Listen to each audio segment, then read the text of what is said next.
Mis hermanos, nos encontramos de nuevo aquí para el repaso de la lección. En esta oportunidad es la lección número 6 y en ella vamos a estudiar parte del capítulo 5 y el capítulo 7 del libro de los Hebreos. Pero para tener una idea de estos dos capítulos y lo que ellos nos enseñan, es importante tener pendiente dos cosas. Una, que cuando nuestros primeros padres pecaron, nosotros fuimos alejados de Dios. El pecado nos alejó de Dios y nuestra tendencia humana cambió. Ya nuestra tendencia no era el bien, sino al mal. Y eso produjo un abismo entre Dios y nosotros. ¿Sí? Y al tener una tendencia al mal, es imposible que queramos hacer el bien. Es como cuando tenemos dos imanes y los ponemos frente a frente, pero en polos iguales. Por decir, negativo con negativo se repelan. Bueno, nuestra naturaleza repela las cosas de Dios. Y para resolver ese problema, el ser humano no tenía una solución. Y Dios dio una solución en Cristo Jesús. Eso es lo primero que tenemos que tener en cuenta. Y lo segundo, para poder captar el mensaje de estos capítulos, es necesario conocer, tener una idea del ministerio sacerdotal del Antiguo Testamento, del sacerdocio levítico. Es decir, obligado tenemos que conocer algo, no algo, sino mucho de esto para poder entender. Si no, va a ser muy difícil que pudiésemos captar el mensaje que el apóstol Pablo quiere dar. ¿Ven? Teniendo ya esto presente, la idea de esta lección es ver a Jesús como nuestro sumo sacerdote. Y aquí lo tenemos. Jesús, nuestro sacerdote, nuestro sumo sacerdote. Y él puede decir, bueno, pero ¿eso qué importancia tiene? Es clave para la salvación, es clave para la transformación de nosotros. De pronto en alguna oportunidad a ti te hubiese gustado tener un amigo, por ejemplo, en un lugar. Cuando yo era pequeño recuerdo que estábamos en un país y necesitábamos hacer el pasaporte para poder entrar al país que estaba en frontera. Y cuando llegamos al consulado había tanta gente que no podíamos entrar, sencillamente no podíamos entrar. Había gente que estaba ahí desde las 3 de la mañana. Pero había algo interesante. Mis padres habían conseguido una carta de una persona que tenía influencia en el consulado. Y cuando nos llegó esa carta, regresamos al consulado. Había tanta gente, pero llegamos a la puerta, mostramos la carta, la leyeron y nos hicieron pasar. Bueno, que Jesús sea nuestro sumo sacerdote implica que tenemos a alguien muy importante, pero lo tenemos en el mismo cielo.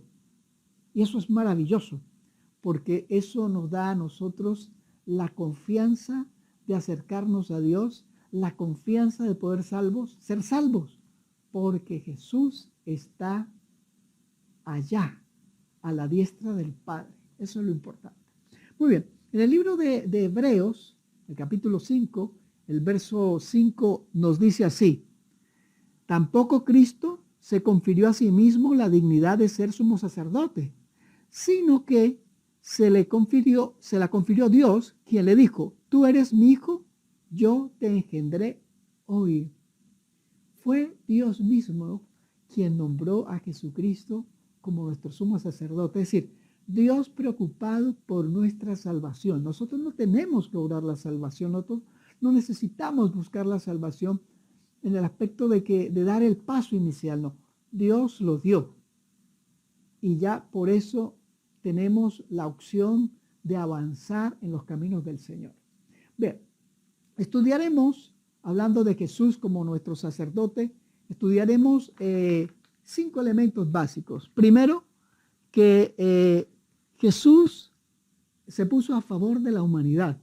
Dios buscó a Jesús para que se pusiera a favor de la humanidad. Es decir, Dios siempre dando el inicio. Luego veremos que Melquisedec es un tipo de Jesucristo como sumo sacerdote. Después veremos aquí, me había saltado acá, la eficiencia del sacerdocio de Jesús. Luego avanzaremos con que el que Jesús sea nuestro sacerdote y que Él es eterno, pues su sacerdocio es eterno. Y por último, Jesús, como somos sacerdote, fue sin pecado. Y bueno, ya iremos a explicar qué significa eso. ¿Ok? Bueno,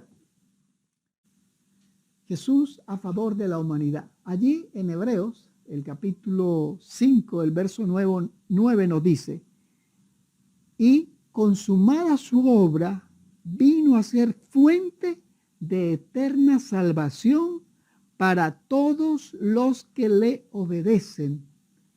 Dice, para todos los que le obedecen. Jesús, fuente de salvación para todos los que le obedecen. Dios anhela que todo el mundo le conociera. Dios anhela que todo el mundo le aceptara. Pero como somos libres, no todos aceptarán esta invitación. Pero a los que lo aceptan, Jesús llega a ser ese sacerdote a beneficio de los que le aman. Y aquí tendríamos varias cosas que decir. El que haya sido nombrado por Dios, esto también nos implica que es nuestro representante delante de Dios. ¿Representante? Claro. ¿Por qué? Bueno, porque se hizo humano y ese es nuestro representante. Pero algo interesante también en los versos siguientes, dice, que Jesús se haya humanado, también lo hace una persona empática. Es decir, Jesús sabe lo que nosotros pasamos, las luchas que pasamos, nuestras luchas con la tentación.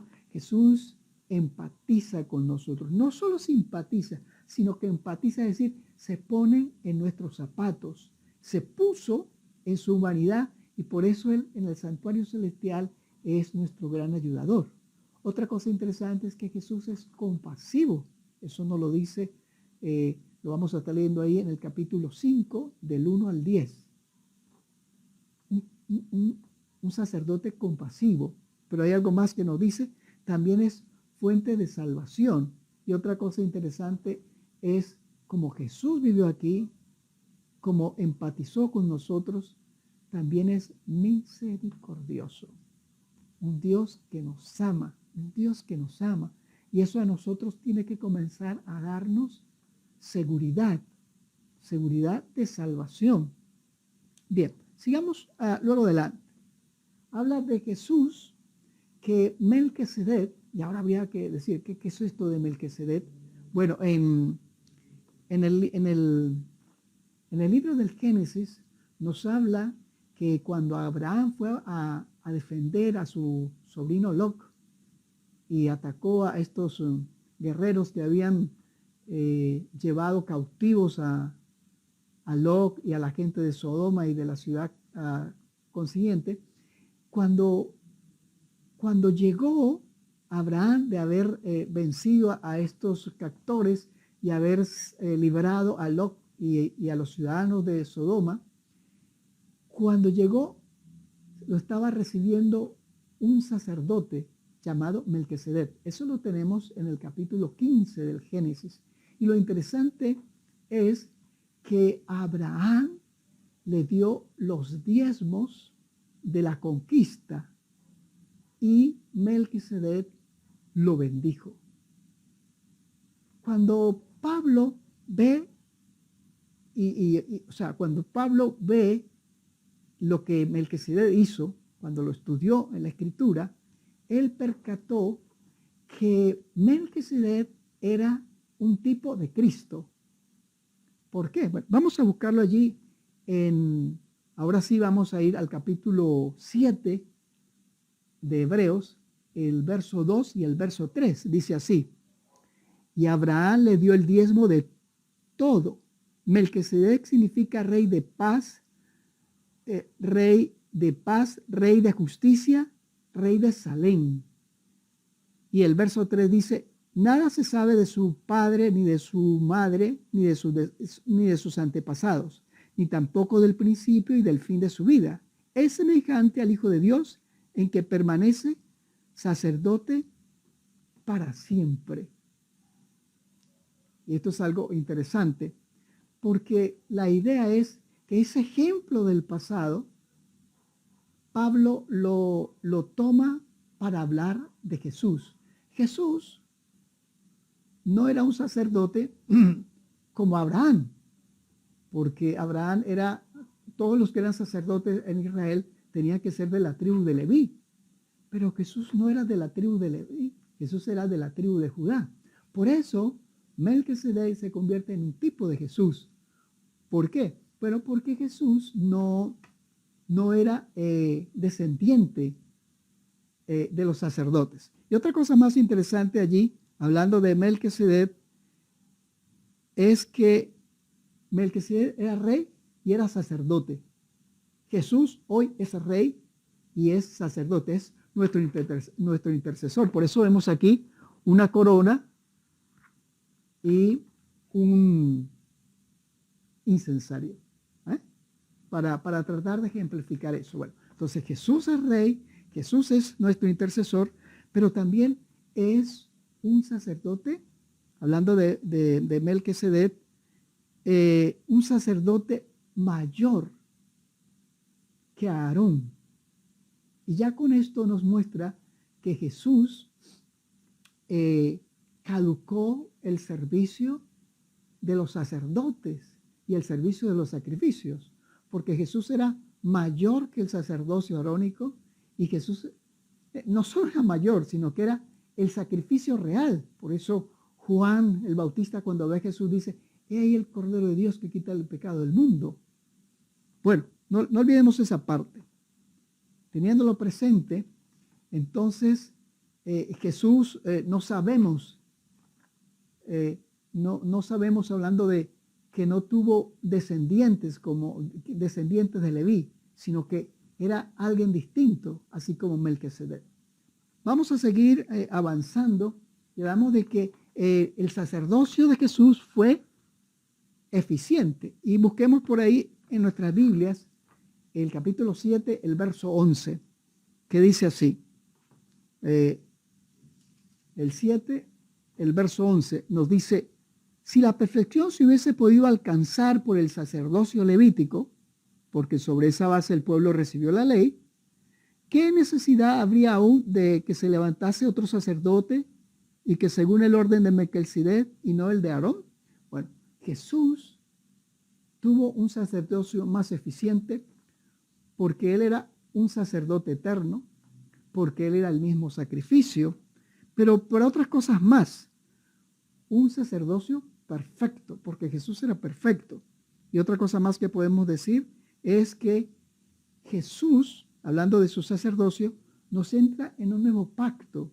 Ya no necesitábamos corderos, sacrificar corderos, pensando que un día vendría el Mesías. No, ya el Mesías había venido y ahora Jesús estaba en el mismo cielo, siendo nuestro sacerdote y nuestro cordero, y al mismo tiempo inaugurando un nuevo pacto. ¿Un nuevo pacto por qué?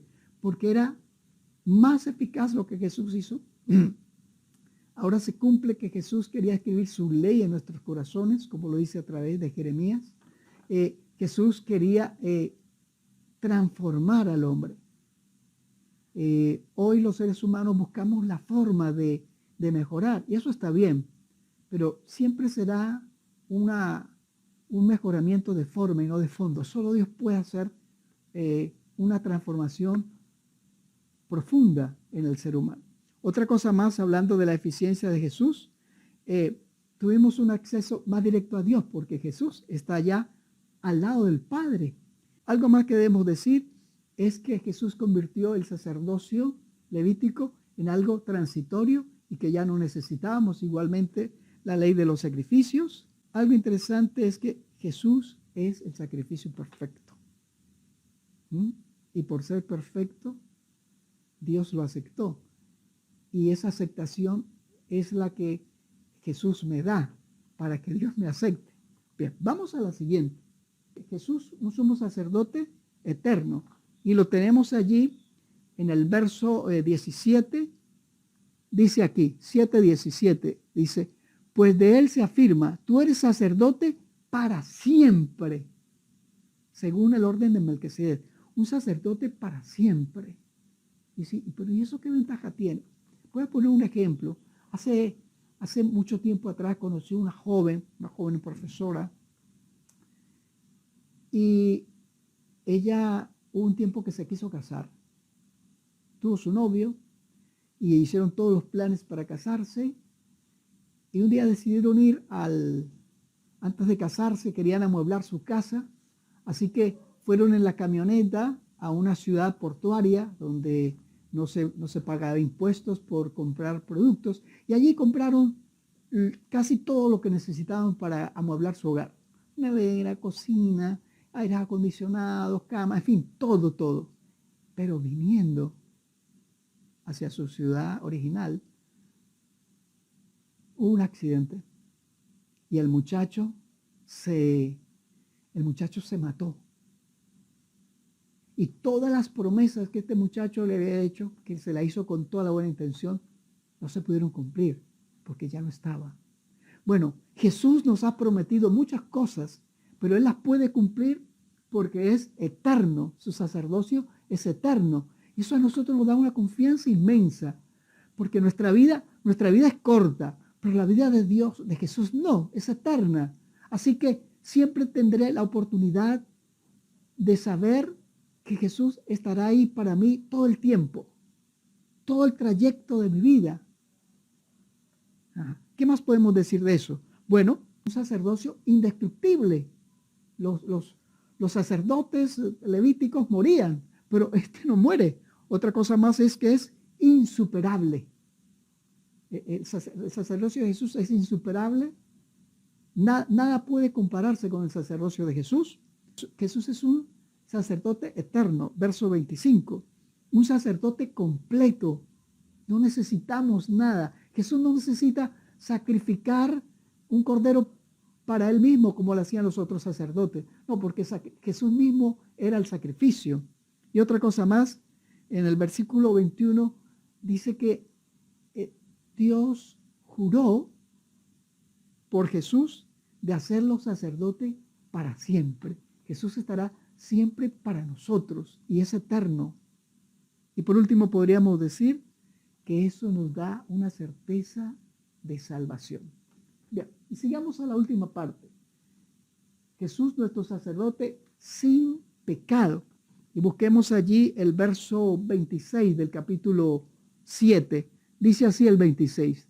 Tal sumo sacerdote nos convenía, santo, inocente, limpio, apartado de los pecadores y hecho más sublime que los cielos. Dice aquí, Jesús es santo, apartado para salvación, para nuestra salvación. Inocente, jamás pecó. Dice limpio. Otra cosa más es que apartado de los pecadores. Pero bueno, ¿cómo apartado de los pecadores? Es decir, cuando Jesús sube a los cielos, se aparta del pecador. Pero también implica que Jesús jamás habría de relacionarse con el pecado. Y eso es muy importante para los que le aman, porque es esa vida sin pecado la que Jesús nos regala y la que Dios acepta. ¿Viste? Por eso es importante que Jesús fuera sin pecado. Y otra cosa más que podemos decir, que fue un sacrificio perfecto, el Cordero de Dios que quita el pecado del mundo. Algo más que le podemos sumar aquí, dice, más sublime que los cielos. ¿Pero qué significa eso? Bueno, cuando Jesús ascendió, se sentó al lado de Dios, a la diestra de Dios. O sea, Jesús también es Dios. Pero imagínate, o sea, tienes un sacerdote en el cielo que es Dios también. Con esto nos habla de que tenemos la gran certeza de que el amor de Dios está allí, intercediendo por nosotros. Entonces, un Jesús que murió a favor de la humanidad, un Melquisedec que muestra de que Jesús es un sacerdocio superior al levítico. Otra cosa que nos muestra, por ejemplo, la eficiencia del sacrificio de Jesús y de su sacerdocio. estará allí siempre para nosotros y sin pecado. Ese es el Jesús en que tú y yo podemos confiar. Y necesitamos ir asimilando esa verdad, porque a medida que vamos asimilando la verdad del sacerdocio de Jesús, cuando la vamos asimilando, algo que hace Jesús es que nos va transformando a medida que lo contemplamos. De pronto te parezca que tu vida cristiana no es la mejor, está bien. Bueno, ve y cuéntaselo a Jesús que está allá en el cielo, que Él empatiza contigo, que Él empatiza conmigo, que es misericordioso para ti y para mí. Entonces, teniendo ya eso presente, mi querido amigo y hermano, le invito hoy a que levantemos nuestros ojos a Jesús. Como dice Pablo, puesto los ojos en Jesús, o sea, allá, en el cielo, puestos allá, levantándonos de medio de este mundo lleno de tinieblas, y Jesús dándonos su luz, su seguridad de salvación, su vida impecable, su intercesión y sobre todo su empatía. Él sabe lo que luchas, Él sabe cuando eres tentado, Él sabe cuando eres vencido por la tentación, pero Jesús está allí para ayudarnos. No olvidemos esto. Bueno, teniendo ya estas cosas presentes, quisiera invitarte a orar. Pero antes de invitarte a orar, si te parece que esto ha sido bueno para ti, te pido que lo internalices, que vaya a ser una realidad en tu vida. Al mismo tiempo te invito a que lo compartas. Si tienes un maestro de escuela sabática, puedes compartirle esta herramienta que usamos hoy, que es un mapa mental, para que él pueda dar una clase que pueda ser más fácil, entendible, más fácil para todos los que están ahí. Al mismo tiempo se animen para estudiarlo. Muy bien, con reverencia tengamos una corta oración. Señor Jesús, gracias porque estás en el cielo como nuestro sumo sacerdote, regalándonos tus méritos. Aquí estamos, te entregamos nuestros corazones para pedirte, ayúdanos, límpianos cada vez más, Señor, y ayúdanos a recibir el beneficio de tu intercesión.